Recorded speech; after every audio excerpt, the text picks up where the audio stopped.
Barangay Hinebra Troy Rosario mga bro, good news, improvement next season at Hinebra tune-up game inaabangan. So isa nga itong si Troy Rosario sa mga nakakatulong kay Japit Aguilar sa ilalim mga bro. Pero hindi nga ganun kaganda ang kanyang performance last season, partikular na sa scoring. Hindi niya nga maipasok ang bola kahit tutok na sa rim, kaya pati si Troy Rosario ay dismayado sa kanyang naging performance. Minsan maganda naman ang kanyang laro, pero tulad ni Japit Aguilar mga bro, nakadepende talaga sa kalaban. Ngayong off-season, ini-improve na nga ni Troy Rosario ang kanyang opensa. Malaking bagay kasi mga bro kapag naibalik ni Troy Rosario ang kanyang scoring ability gaya noong nasa TNT pa siya.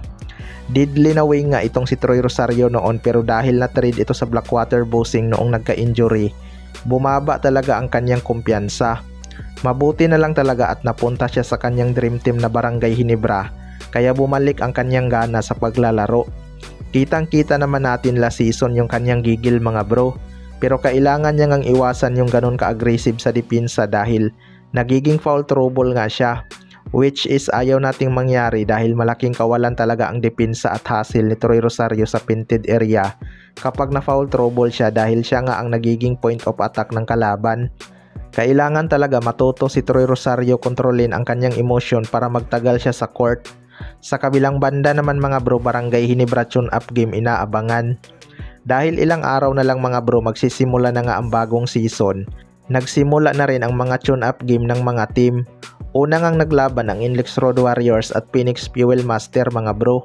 Matapos nga ang balitang aalis na si Richie Rivero sa Phoenix Fuel Master, hito at present nga siya sa kanilang tune-up game kontra Inlex Road Warriors. Pumirma na nga ito ng bagong kontrata sa Phoenix Fuel Master at naglaro na din ang kanilang bagong player na nakuha sa trade na sina Evan Neely at Brian Santos.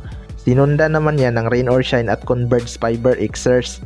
Tinalo nga ng Rain or Shine ang Converge Fiber Xers mga bro. Naglaro na din ang former Hinebra player na si Standaman Stanley Pringle para sa Rain or Shine. Ang second overall pick naman ng Converge mga bro na si Juan Gomez Diliano ay tamang nood lang muna para hindi ma-injured. Pero ang inaabangan nga ng lahat ay ang magiging tune-up game ng Barangay Hinebra. Bago nga magsimula ang panibagong season mga bro, expected ngang may gagawing tune-up game muna itong Barangay Hinebra bilang paghahanda na rin sa paparating na Philippine Cup. Pero wala pa ngang inilabas na schedule kung kailan ang kanilang tune-up game. Closed door game kasi ito mga bro para hindi rin sila ma-scout ng ibang team. Maganda talaga na magkaroon sila ng tune-up game para matesting ang kanilang bagong line-up at masubukan ang mga rookie kung deserve ba nila magkaroon ng spot.